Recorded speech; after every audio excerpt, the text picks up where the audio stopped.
Добрый день, дорогие друзья, на связи Ксения Давиденко, и в этом видео мы с вами будем говорить о том, собственно, о чем писать в социальных сетях.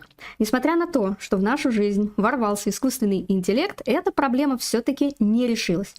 Здесь опять же, нам нужно определиться с вами с целью. Если нам нужно просто писать что-то в социальных сетях для того, чтобы поддерживать отношения с аудиторией, поддерживать с ней контакт и диалог, то, в принципе, искусственный интеллект здесь подойдет. Можно составить список тем и по этим темам что-то писать. Но если у вас задача продавать, то искусственный интеллект не заменит вас. Более того, он не сможет вам выдать ту технологию, по которой действительно можно комфортно продавать людям, при этом ничего им не навязывая, ничего им не впаривая, не трубить о своем продукте на постоянной основе.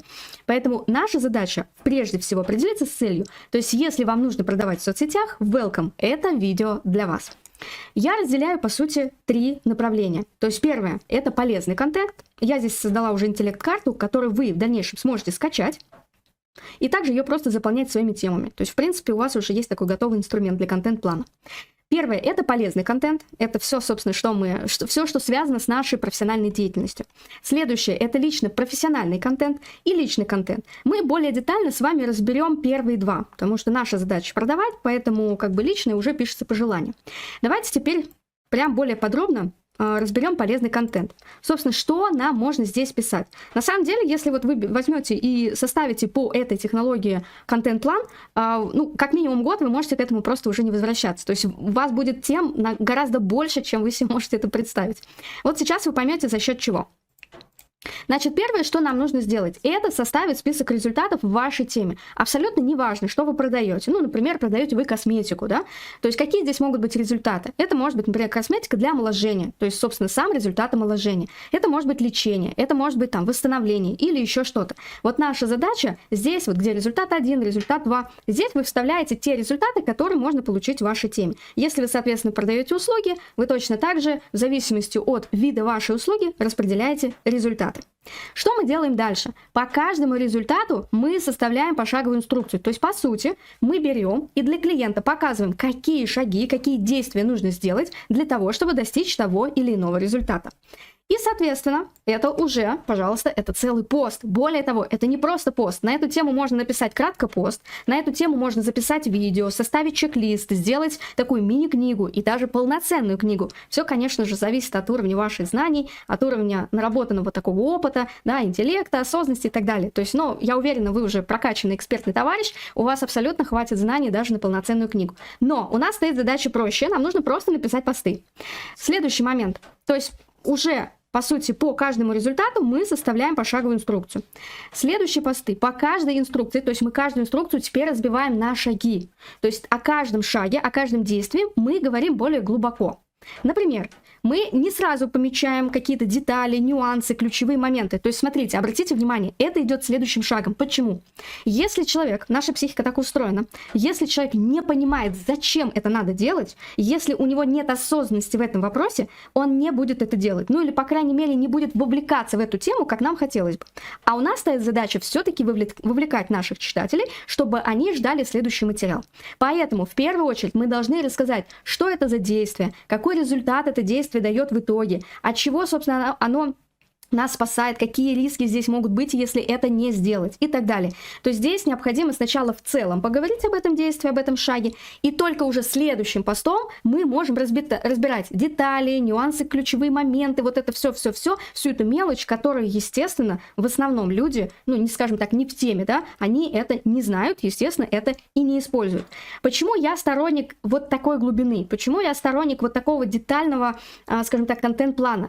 Я всегда за то, чтобы не навредить. Если мы даем поверхностную информацию человеку, то есть если мы даем какие-то свои знания, но при этом не погружаем его в детали, то тот, кто захочет что-то повторить, может себе просто элементарно навредить. В принципе, неважно, в какой теме вы что-то продаете. Даже если вы коуч, психолог, или вы продаете какие-то товары, или у вас вообще, в принципе, офлайн бизнес, если вы погружаете человека в свою тему, погружайте ее более детально.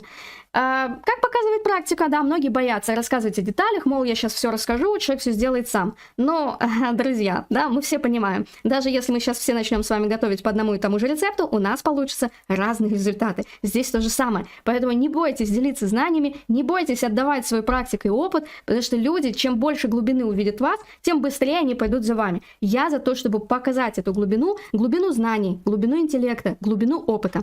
И это как раз-таки очень сильно и хорошо отличает от конкурентов. Ну, мы сейчас, да, знаем, сейчас конкуренция огромная в онлайне, все суперспециалисты, все классные просто там коучи, психологи и, в общем, да, много-много всех. Вот, я ни в коем случае никого не хочу обесценивать, но я за то, чтобы суперэкспертные люди все-таки показывали максимально. Смотрите, здесь какой еще один момент кроется. Я с этим раньше сталкивалась, поэтому заранее об этом говорю. Те мелочи, вот эти вот детали, нюансы, ключевые моменты, то есть это для нас, по сути, для экспертов это мелочи.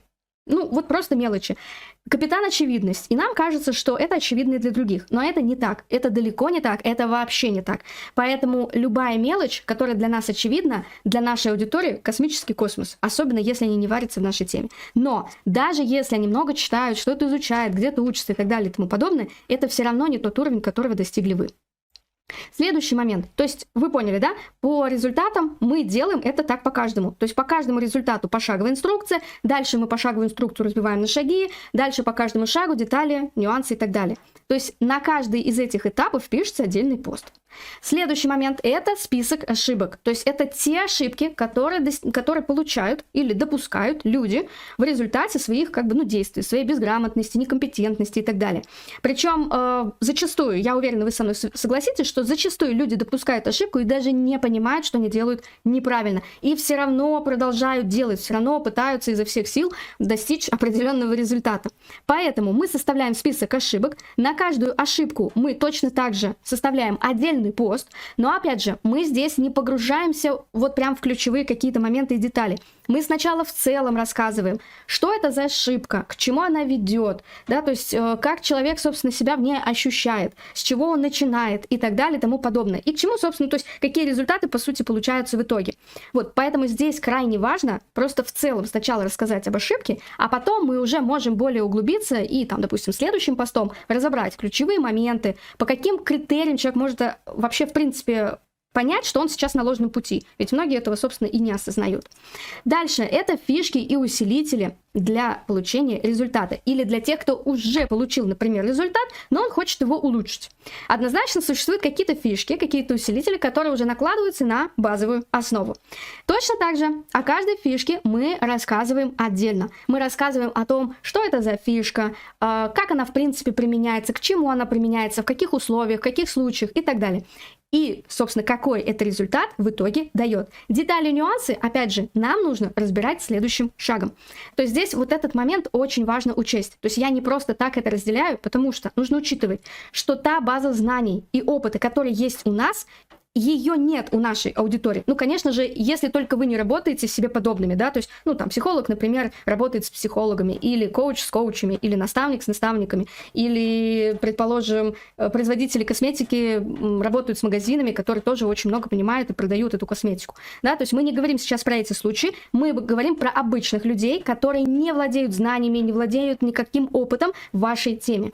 И они не могут все это сразу усвоить. Поэтому наша задача, если мы хотим продавать на постоянной основе, нам нужно помогать человеку вмещать этот весь ресурс, который, соответственно, в котором вы владеете, повышать осознанность. И уже в результате этого человек будет сам принимать решение о покупке. Ему не нужно будет ничего предлагать, он будет сам хотеть это купить. Это уже проверено, поэтому контент-план, я работаю с 2014 года, он очень круто работает. Более того, вот можно там за час сесть, составить этот контент-план, и его хватит просто на год, а может быть даже и больше. Все зависит от того, с какой частотой вы выкладываете посты. Я, например, ВКонтакте выкладываю 1 пост в неделю, ну максимум 2, то есть если прям вот мне так захотелось, да, как правило, это 1 пост в неделю и все. Так, значит, мы пишем по каждой фишке детали, нюансы следующим шагом. Разборы кейсов, результатов, ну, здесь понятно, здесь мы уже детально раскладываем, что это был за кейс, точка А, точка Б, что было сделано, какие были трудности, как преодолевали и так далее. То есть здесь с разборами я уверена, что вам все понятно. Разбирать вообще результаты очень-очень интересно и приятно. И, собственно, отличительные особенности. Это вы о них знаете, потому что вы варитесь, опять же, в своей теме. Ваша аудитория, даже если о них как-то подозревает или мельком что-то понимает, но в общем, четко она себе это не представляет. Поэтому нам нужно периодически об этом рассказывать. Что значит отличительные особенности? Ну, по факту это ваша конкурентная отстройка. То есть чем вы отличаетесь от своих конкурентов? Чем ваш продукт отличается от ваших конкурентов? Ну, сейчас такая конкуренция, особенно в онлайне, и поэтому все-таки здесь в контент-план-то нужно включить. Опять же, здесь все это перечисляйте и периодически рассказывайте о своих отличительных особенностях. Следующий момент – это личный профессиональный контент. С полезным мы закончили, теперь личный профессиональный контент. Естественно, что он должен идти совместно с полезным. Если мы все время будем говорить только о пользе, давать только контент, это будет слишком нагружать аудиторию. Все-таки нужно понимать, что в соцсети они заходят точно не учиться. Они заходят поболтать, что-то почитать, полистать там и так далее. Поэтому полезный контент — это круто, но все-таки нам нужны моменты, которые будут, ну, скажем так, еще больше соединять нас с нашей аудиторией. И первое — это ваш путь до первого результата. Или вашего бизнеса, или вас лично. То есть все зависит от того, какой у вас вид бизнеса. Что, собственно, сподвигло вас посмотреть вообще в сторону развития вашей темы? С чего начался путь? С каких шагов? Какие трудности были? Как преодолевали? То есть я хочу заметить, что это все отдельные темы, отдельные посты. История. Когда хотелось все бросить? Однозначно каждый из нас с этим сталкивался, когда либо надоедало, либо выгорал, либо в принципе что-то не получалось и хотелось все бросить. Поэтому вот эта история, она очень хорошо, кстати, сближает с целевой аудиторией. Что, собственно, помогло? Что вы делали? Когда стало получаться? Первые результаты, какие у вас были ощущения, эмоции. То есть вы можете более детализировать этот путь, пожалуйста. Возможно, это будет далеко не одна история, а их будет множество. И здесь просто ваша задача — это все прописать. Все, что бы вы хотели рассказать своей аудитории. То есть здесь вы как раз-таки показываете свою личность. Да? Не просто экспертность, но и свою личность. Свои личные качества, лидерские качества, которые вам позволили прийти к тем или иным результатам. Ваш путь развития до сегодняшнего дня. То есть, собственно, показать свой карьерный путь. Какие у вас были трудности на этом пути? Какие ключевые результаты, которые вас вдохновляли или вдохновляют до сих пор? Как поменялось ваше мировоззрение, то есть отношение к карьере? Например, в начале и сейчас. То есть как вы к этому относились в самом начале? Как вы относитесь к этому сейчас? Как вы на это все смотрите?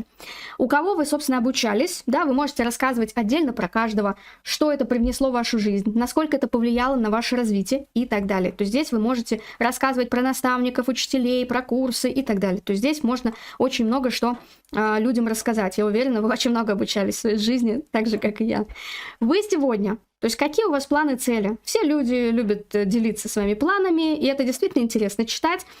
Что вы для этого делаете? Вы обучаетесь, как вы развиваетесь? Если обучаетесь, то у кого, зачем, чему? То есть вот эти все детали и нюансы вы можете, собственно, рассказывать, описывать в виде коротких постов. Текущие какие результаты и к чему вы, собственно, хотели бы прийти? Какие сейчас вы испытываете трудности и как вы их преодолеваете? Что влияет на вашу продуктивность, что помогает вам быть в тонусе или достигать тех результатов, которые вы достигаете. Это может быть питание, спорт, путешествие, ваш распорядок дня, это могут быть какие-то увлечения. То есть, пожалуйста, добавьте то, о чем бы вы хотели поделиться с людьми, ну или с вашей аудиторией. Следующий момент – это опросы. Опросы здесь можно проводить как на личную тематику, так можно проводить и, собственно, вашу тематику. С помощью опросов мы можем также изучать свою целевую аудиторию, ее интересы, ее запросы на сегодняшний день. Собственно, это самое важное, что может быть в продажах. Следующий момент – это рекомендации. Вы периодически можете рекомендовать какие-то книги, видео, фильмы, курсы наставников, учителей, специалистов. В общем, все, чего вы касаетесь и вам очень нравится, вы это можете рекомендовать. Ну, какие-то марки, не знаю, телефонов, наушников, какой-то аппаратуры или еще чего-то. То есть здесь это на самом деле очень полезная вещь, потому что в большинстве случаев очень многие люди не обращают на такие вот какие-то мелочи, да, ну, например, возьмем, если вот мою тему онлайн-бизнеса, да, очень важны разные детали, то есть это, допустим, камера для съемки, да, то есть это фон, это микрофон, это сам, собственно, компьютер и так далее и тому подобное. И я понимаю, что большинство людей, которые, собственно, этим занимаются, не совсем понимают что-то в технике. И если мы начинаем что-то советовать или помогать технически что-то настраивать, это очень крутая вещь, вот. Поэтому вот, да, в нашей бизнес-школе такое тоже, собственно, существует. Следующее. Это обсуждение, ну вот для обсуждения, конечно, тут прямо-таки раздолье, да, то есть можно обсуждать тренды в вашей теме, можно основные какие-то проблемы, с которыми сталкивается ваша аудитория, какую-то обсуждать все-таки статистику, официальные данные, тоже очень хорошо заходит, ваши какие-то общие интересы, и либо что-то сегодня услышал, увидел, да, то есть такие инфоповоды, как говорится, из воздуха, какие-то личные ситуации, в какую-то ситуацию вы попали, там, не знаю, с клиентом, с близким человеком, что-то вы обсуждаете. Это могут быть ситуации со стороны, которые вы, опять же, вы увидели где-то что-то, да, то есть и вы можете это обсудить. Ну, даже фейки, даже какие-то там скандалы и все прочее, то есть это тоже как бы используется для того, чтобы повысить активность в своих социальных сетях. Ну и, соответственно, да, юмор в вашей теме тоже приветствуется, и если, собственно, вы, ну, когда, да, можете какие-то там анекдоты найти, мемы или еще что-то, это тоже очень хорошо заходит. Я бы еще здесь добавила творчество. Однозначно вы талантливый человек, 100%. Мы все талантливы, Господь нас всех наделяет талантами. Поэтому, если мы вот показываем себя настоящего в социальных сетях, какие-то свои таланты, кто-то красиво рисует, кто-то поет, кто-то танцует, кто-то еще что-то делает виртуозно, у каждого свой талант. Обязательно это показывайте. Это то, что как раз-таки будет очень сильно восхищать вашу аудиторию. Поэтому, ну, не скупитесь. Показывайте свои таланты, обязательно показывайте, не стесняйтесь. Ну и личные здесь, опять же, тут по желанию вы можете рассказывать о своей семье или не рассказывать, тут уже как бы дело такое, да, личное. Если вы блогер, то да, блогеры, они все показывают там всю свою личную жизнь, всю свою внутрянку и так далее. Вот, я как бы не сторонник, собственно, этого подхода, но можно рассказывать просто о теме отношений, например, просто ваше видение на эту тему, воспитание детей, можно говорить о психологии, о духовном развитии, об образе жизни. Опять же, даже это личное можно косвенно связывать с профессиональной деятельностью. В принципе, почему бы и нет. Вот, друзья, вот смотрите, то есть если мы сейчас с вами посмотрим, опять же, вы можете скачать эту интеллект-карту, вы можете за место, собственно, этих пунктов просто добавить свои темы. Все, и у вас готовый контент-план на год вперед. Это вот, по сути, у вас займет буквально там 30-40 минут. Это поможет вам, во-первых, разгрузить голову, структурировать весь ваш опыт, структурировать все ваши знания, навыки. Ну, в общем, все, что вы накопили, вы можете здесь смело просто выложить. Ну и, собственно, пишите. Понятно, что здесь нужно еще работать над последовательностью, потому что если у вас задача продавать, то здесь нужно разделять контент-план уже на этапы. Что это значит? Что это за этапы? Этапы, которые позволяют, то есть мы, по сути, на этапы разделяем информацию, которая позволяет вашему клиенту повысить осознанность именно в вашей теме. То есть понять, зачем вы ему нужны, зачем ему нужен ваш продукт, и, собственно, самое главное, чтобы он действительно осознанно пришел к тому, что он действительно хочет этот результат. То есть это вот такой, скажем так, не классический способ продаж, а как раз-таки это продажи за счет повышения осознанности. Это вот лично для меня это экологичный способ, где мы людей не эмоционально раскачиваем, чтобы они как-то эмоционально, да, приняли решение о покупке, а именно осознанно. То есть они понимали, да, мне это надо, да, это тот человек, да, я иду. Вот. И за счет этого очень хорошо повышается доходимость, ну то есть результативность самого клиента, потому что он осознанно идет по этому пути. Вот как бы и все. Поэтому скачивайте, пользуйтесь. Если у вас какие-то возникают вопросы, задавайте. Мы всегда на связи, готовы вам помочь. Все, друзья, увидимся в следующих видео. Пока.